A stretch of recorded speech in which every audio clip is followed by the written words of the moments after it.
right now, there has been this feeling that Jubilee, people have been saying that Jubilee doesn't exist. People who have been saying this haven't left the party. They are still members of Jubilee for some reason. But they're the people at the forefront of trying to ensure that they sell the idea that Jubilee has died. We want to be the biggest party in the Republic of Kenya. No doubt about it. With the highest members of parliament in the 13th parliament. All right, so these are the latest efforts to bring the Jubilee juggernaut that we saw in 2017, or whatever is left of it, back to life, because now the election is just 6 months down the road. There's been conversation between Jubilee and ODM, sort of coming into this bigger vehicle called Azimio that will bring in other parties. And you can't go in there when Jubilee no longer exists. The president spoke about it. We've seen there the MPs who attended that meeting speaking about it. And Francis, Jubilee used to be such a big party. The president saying it is not dead. What story are they going to be saying, given that some people have left but the president of the party is still there? There's still some MPs, sitting MPs who are still part of the party. What is going to be their story out there? I heard them say during the parliamentary group meeting last Friday that what they will be selling is exactly what the president was talking about in Mombasa, that they opted to stay away from politics, concentrate on work, and that they will be using the projects, the development to showcase what the Jubilee Party has done. Now, the question then being, at what level will they claim this is the work of the Jubilee Party and the Jubilee administration? Because clearly you can see the success is being shared by both the president and the deputy president. Very little is being said about co-sharing the failure, but success is being shared.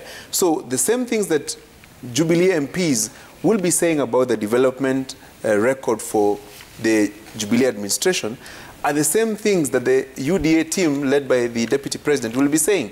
So if you talk about Raila, they will be saying, we were there, Raila. If you talk about roads, they will also claim roads. If you claim electricity connectivity, they will also say the same thing. It's now so much about the message and how you coin that success. The MPs who were in that meeting, we can't tell exactly how many they were because no photos were released. But what they tell us and what they say is that they endorsed the president to remain as the party leader of the party post his term in office. And so as the party leader, so the expectation will be that the president will lead the party in whatever negotiations there will be with other like-minded parties, if there is anything like that. And though the party will not be fielding a candidate, this is what they say, that the party will not field a presidential candidate, but it will field candidates in other elective seats, governors, MPs, county assembly members, and so on and so forth. Even actually saying that they want to be the majority in the National Assembly and the majority in the Council of Governors. You can only do that if you win parliamentary seats, county assembly seats, and even the governor seats. So yeah, it's quite a heavy task. And you can see the telltale signs of what they're trying to do: revive the party, make it look young. Tomorrow the president is meeting, we're told, thousands of young people at State House, Nairobi, basically to try and, make them go out there and sell the party. They're trying to make Jubilee look like a young people's party. Of course, there will be some heavy mobilization and resources therein. The question is how much that can go, bearing in mind that the UDA party led by the deputy president has made some quite inroads, especially in the Mount Kenya region. So it is now turning the tide against the UDA team and regain what Jubilee seems to have lost, because quite a number of MPs have left. The 170 members of parliament who are elected on a Jubilee ticket, or more than that, let's say about more than half of them have joined UDA. So now the question is how much ground the party can regain insofar as competing with UDA is concerned. Interesting, Yvonne, that the president keeps emphasizing something. He in marathon. Yeah. Absolutely, and it was something that he even said, remember at Bomas of Kenya when they first began? I think that was the first time we talked about a marathon and a relay and making, you know, allusions to that sport. Let's listen to the president on that. Race hii ni ile ya kuhandover, unajua? Si ndio? Inaitwa relay. Unakimbia ule mwingine anakugojea pale, anatakikana kukugojea ndio ashike aendelee, si ndio? Lakini sasa my brother William hapa amepinduka, anakimbia nyuma.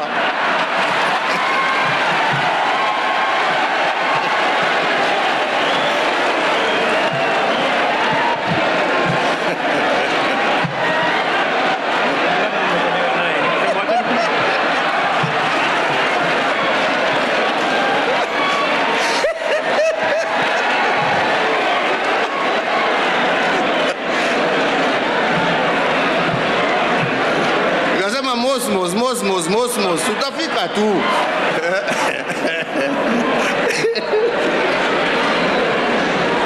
Jameni,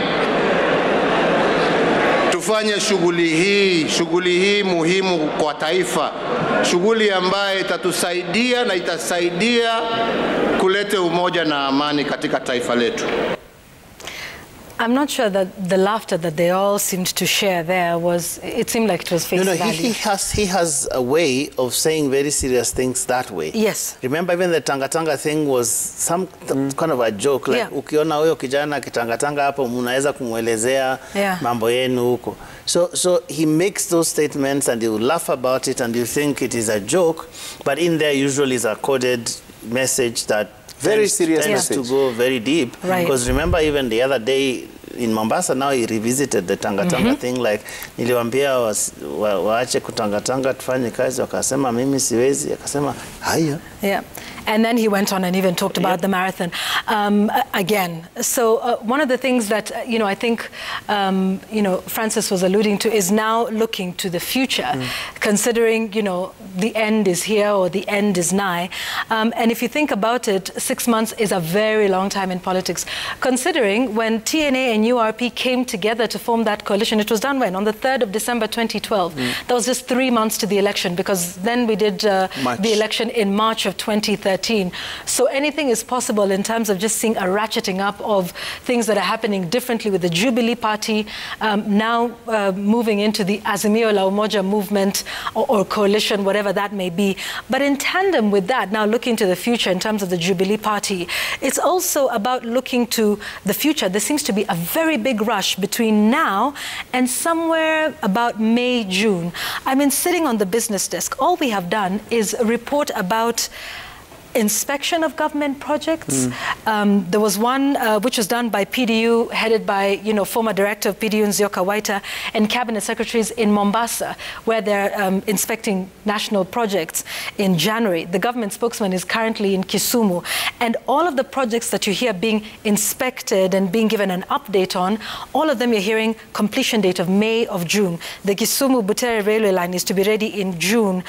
Rehabilitation works of the Kisumu railway terminus, we are supposed to see the first passenger train hit that rail by mid-year. If you take a look at the affordable housing projects, in just less than a week, we have had updates from the Buxton housing project, which we're told will be commissioned in May. You've been told about the Bondeni housing project in Nakuru. Again, you know, that one is a little further on, December 2023, but they're assuring residents that they will get about 1,000 houses. Expressway. Expressway, which in fact is actually delayed. It was supposed to have been commissioned by now, but hopefully by around March. They said March, April. Yes, but you know, last year that said January, then February, but now by March. The Makupa Bridge construction to be complete by May. The Kisumu port, there's a construction of a second port. I'm just giving, like, there's a whole list. The Mbita Causeway in Homa Bay, the dredging of Lake Victoria, Ronald Ngala College, which by the way has been under construction since 2012. Now we're being told this will be ready very soon. The Liwatoni fish processing facility, Mavoko housing units, again, Dongokundu bypass. Just yesterday, the BRT lines. Now we're being told, you know, there's a little bit of movement announcement in that respect today, the Ahero-Isebania road to be completed in May. So you can tell that, you know, for the president, May, June is very important to at least have left, you know, some sort of legacy. And, you know, there's much focus on that now. And Lina, that's... so that I don't lose what Yvonne is saying, one more that you've forgotten, the Keno-Marua Road. Yes. And it is very easy to tell where this is heading. Probably you will not see the president hold huge rallies, but in the course of inspecting and launching this project, that is where politics will be played. Yeah. And I would highly suspect that in the course of that inspection, in the course of that launch, you will see the ODM leader right there. But Francis, isn't that what happened in Mombasa? Yeah. The president was actually there launching a government project, and then we saw politics take center stage. So I suspect that is what will be the line. And Lina's, along with that, is the interesting messaging that perhaps will be coming out of this. You know, there's a narrative, an argument, in fact, going on between the president and his deputy about when whatever development projects in the country we are talking about actually happened, because the deputy president's core argument is that between 2013 and 2017 it was all good. We had one mind, everything, so everything we had set out to do was actually done. He keeps saying that. But then in 2018, they came up with this handshake, which basically derailed the Big Four agenda, and therefore there is nothing much that has happened between 2017 and now. And the president seems to be spinning now a counter-narrative, saying, look, here is what has happened, and it is still happening now, even with the handshake, and it's going to be completed. Some of the assertions are not entirely accurate, Joe, because if we are to be truthful, Kenya in the first term of Jubilee, 2013 to 2017, was literally a crime scene, just short of the yellow tape that says crime do not cross. Because the first term of Jubilee saw massive looting in terms of corruption cases. It is in the first term that we had the NYS scandal. It is in the first term that we had the Afi House scandal. It is in the first term that we had the school laptop issues. And there is very little in terms of the optics of the first term that both Uhuru... And the missing stadiums. And the missing stadiums. Both Uhuru and Deputy President Ruto should be proud of. The first term was horrible for this country. And don't forget the heavy borrowing that we saw during that first term. Absolutely. And Eurobond funds that we're not sure whether it ended up in the accounts of the public or in private pockets. The first term of Jubilee, in fact, down the history books, will be a forgettable term because it was a very difficult term. Because Jubilee came in here with an attitude of, you know, we're taking over power, and the winner, gets what they what they want. We were basically respecting the rules. If you remember in the first term of the Jubilee administration, you remember how the auditor, not the Auditor General, but the control of budget was treated by Parliament. I'll not go into details of that, but you remember how that was. In fact, because of the ethnic background of that occupant of the office, she was profiled and told, don't stop poking your nose into too many things. First term of Jubilee was an ugly period for the judiciary. I remember how they actually profiled judicial officers. Justice Odunga, actually, they said they were going to censure him. I remember. Interesting, actually, that some of those people are now, of course, because on the other side are the greatest defenders of the judiciary. Interesting times sometimes in this country. Yes, and we've seen President Kenyatta himself saying, I've had a better term. The second term, I've gotten to do some work because of the handshake. Is it just about the handshake, or is he also talking about the general attitude of government? Because Jubilee in the first term was difficult, even internally. It's an arrogant administration, very, very intolerant, very rampant, and not very procedural, even when it comes to managing financial and economic issues. So what we are seeing now is, and we'll hear more once these politicians hit the trail, to the point that, Francis, you are making earlier about the shape of the parties. It's 6 months to the election, and for the last 4 elections, this will be the 4th actually, that's 2002, 2005, this will be the 5th, 2005, 2002, 2007, 2013 and 2017. We had not known the formation that is likely to win until maybe 3 months to the election. And the other thing that we realize is people are not exactly attached to political parties. Political parties don't mean that much. I still haven't forgotten in September 2007, President Mwai Kibaki going to a re-election, second term, on a party that even party officials were struggling to pronounce. Was it PNU or PNU? Because that is us. That is our politics. Those parties mean very, very little. We are personality-centered. So it is about where is leader A, leader B, leader is our leader in that place. Whatever he calls where he is, that's where those communities flock. Interesting. Wow. So we've seen this week also some exodus, as it were, from government. I mean, February 9th was upon us this week, yesterday in fact, and we've seen quite a number of people leave government. I think almost getting to 20 with 4 cabinet secretaries, I should say, and a number of PSs, a number of CASs running you know, to various corners of this country to contest different seats. Any surprises there, Francis, from that list that we saw? Yes, I was surprised by Aidan Mohamed. He probably didn't feature anywhere among the cabinet secretaries that we expected would exit. Sicily, no surprise. Charles Keter, no surprise. John Munyes, no surprise. I was actually surprised that Ukuri Atani didn't resign and Peter Munya didn't resign. There were also feelings that... explain something.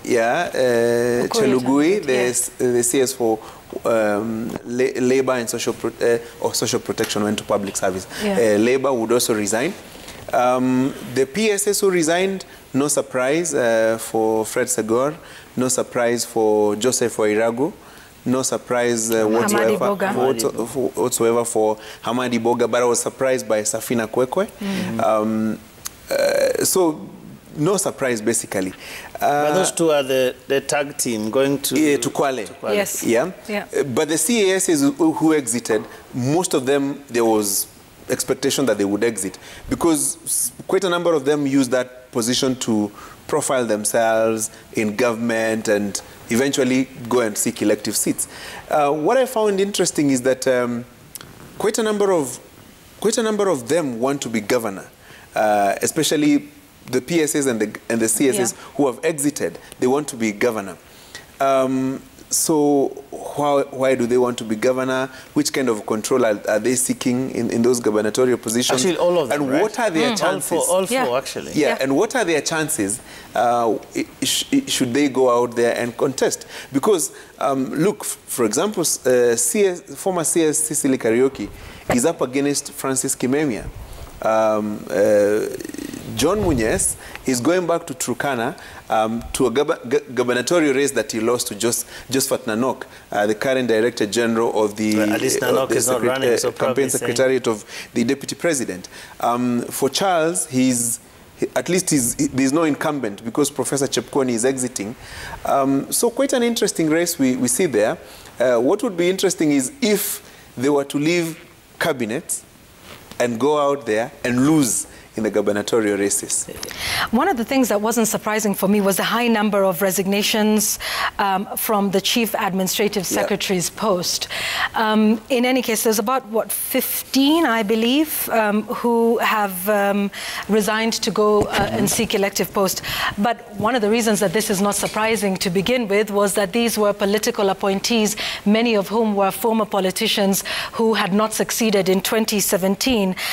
Take a look at Beatrice Elachi, Ababu Namamba, all of these, former politicians, Patrick Ntutu, Ken Obura, Gideon Mungaro, who was a former MP in Kilifi, Kachapin, Chris Obure, and Wavinya Ndeti is another.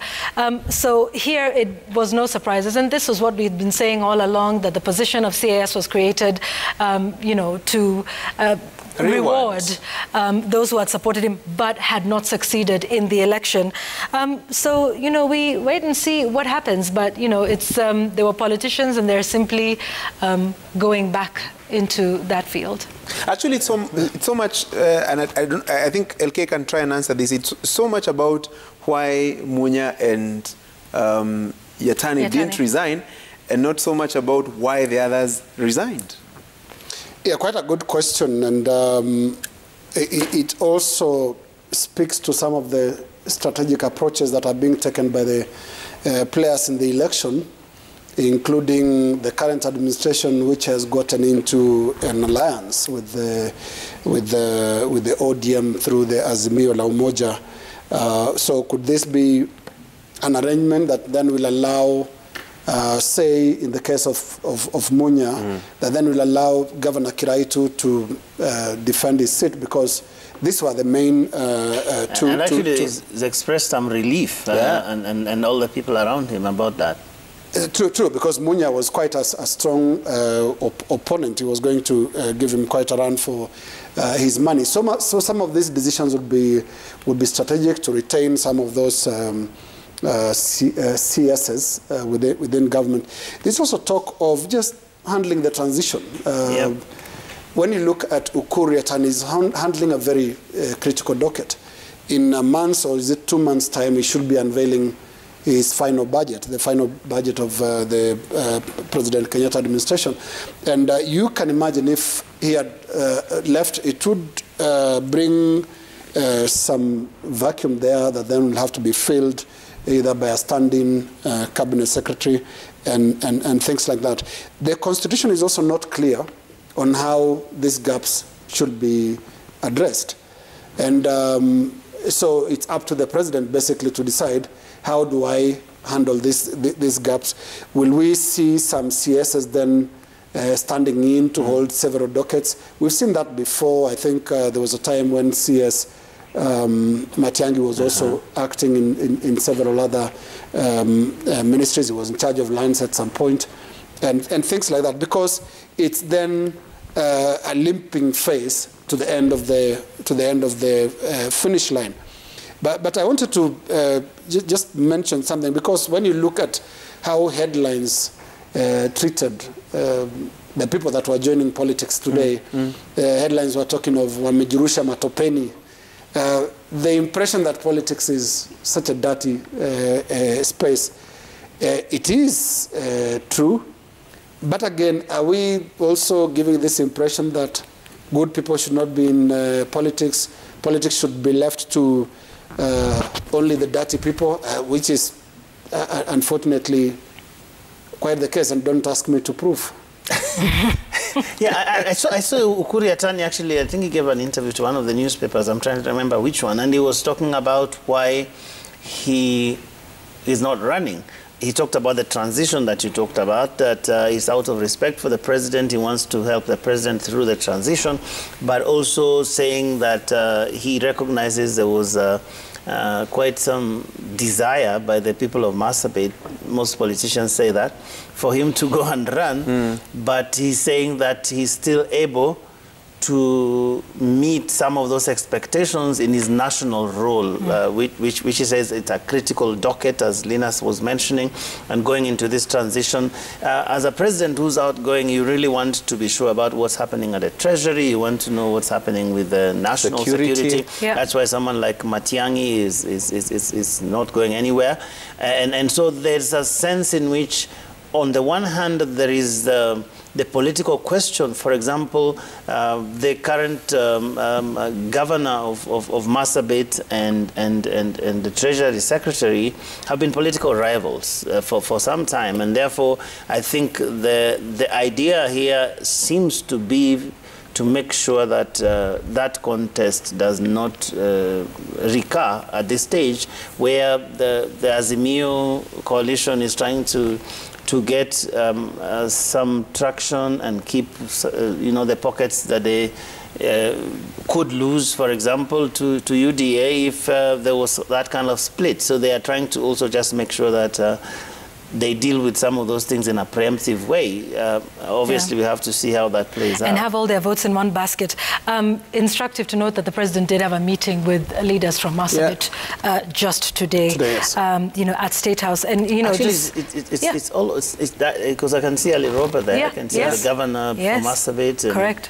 And I think Wajir, if I'm not mistaken. So basically just making sure that you have everything, in one basket. And, just to add, you want those people who are there, and you can tie that to the rush that you see to finish all of these projects. So you cannot then have somebody who's acting or somebody who's new to the docket and is probably trying to figure things out in what would be the next critical 2 or 3 months, at least, in as far as the president trying to put a rush on it and make sure that, he leaves his legacy stamped in various projects. So, that's also one of the key reasons that you would take a look at. When you talk about security, internal security for an election, important. Also the time taken, Joe, to fill the positions. Remember the procedure of appointing cabinet secretaries? You have to nominate them, take the names to the National Assembly. Speaker of the National Assembly chairs an appointments committee. These nominees are vetted. Parliament debates, and in this acrimonious kind of a parliament that you see currently because of the political scenario that we have, you may have delays even quorum. Quorum and delays in approving the name. In the House at this point. Some combat that would probably be unnecessary for now. And imagine Yvonne being asked to leave your job to go and become a cabinet secretary for a period of about 4 or 5 months.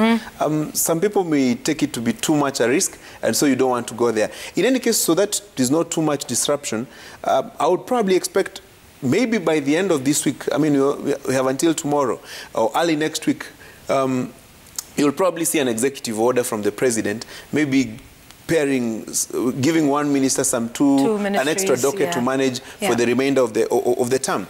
And talking about the CSS who didn't resign, I would think it was also trying to manage the local contests. For example, if Peter Munya went to vie for the governor's seat in Meru, certainly the current governor, Kiraitu Murungi, would have moved to the opposite direction. I would suspect so. If you have a combat in Marsabit, for example, Muhammad Ali and Ukuri Atani, one obviously would have ended up in the other team. The current governor... So you see how it's never about parties? It's never about parties. No. So the current governor of Marsabit has been a supporter of the deputy president. You see him at State House today. So there's the local politics and also a bit of self-preservation and the interests therein. And more fundamentally... This guy will not come to bother. Politics is also local. You just stay put, stay there. But also, just as we said last week here, this is an election where every vote will count. The numbers are out, and so a lot of permutations are being done. I was looking at the numbers in Northeastern, for example, combined with Upper Eastern, the 2 counties of Isiolo and Marsabit, combined with Wajir, Garissa, and Mandera. You're talking about 800,000 plus votes. That's a critical number of votes, especially in a presidential contest that is likely to be a tight race. So you will want to consolidate as many numbers as you can. That was the vote difference in 2013, actually. That was the vote difference in 2018. 2017, sorry. 2013. 2013, actually. Yeah. So I think we can... I was hoping that we would say something about DAPK. It's been a very interesting phenomenon in all of these things that are going on. Because we've seen defections, and yesterday, or was it the day before, when the DP and his team were in Trans Nzoia, they really trained their guns on that outfit. And there's no surprise there, because do I call them small parties, were structured and established for a purpose. No doubt. I mean, DAP was set up to take on Moses Wetangula and Ford Kenya in the counties of Trans Nzoia and the counties of Bungoma.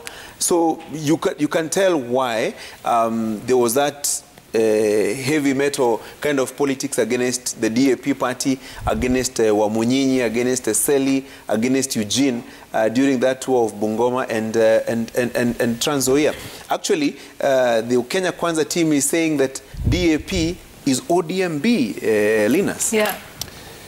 Well, DAP is Ford Kenya 2. Not ODM. I think it's more Ford Kenya than because what you saw, the intention clearly was to counter what Moses Wetangula has done, which is to move to the Kenya Kwanza alliance with Ford Kenya. And remember, Ford Kenya has its roots in Western Kenya, and a particular part of Western Kenya. It is associated with the Bukusu side, the Bukusu community of Western Kenya, because that is the home of Muliro, Masinda Muliro, Michael Wamalwa, Kijana Wafula Wabuge, Musikari Kombo. Those are all George Captain. Yeah. All these are very prominent Bukusu leaders. And what they've done now is to come and reclaim the space, basically, which makes it DAPK is going to be a very strong contender in Bungoma especially, and Trans Nzoia, where that community of Eugene Wamalwa also is based. And it seems that it was premeditated in some respects. I mean, sort of anticipating this eventual departure of Moses Wetangula, because whereas the rest of Western, whether you're talking about Vihiga, Kakamega, and Busia, there's a sense in which ODM was already very strong there. And so I think the reasoning was that even if Musalia Mudavadi left and did not become part of Azimio, they could sort of count on ODM to give ANC a run for its money there. Remember, Joe, the leaders of DAPK at some point tried to dislodge Moses Wetangula from Ford Kenya. Ford Kenya's leadership. Wafula Munyinyi and Seli Simiyu. And they've now moved and become leaders of DAP. Of DAP, yes. Yeah.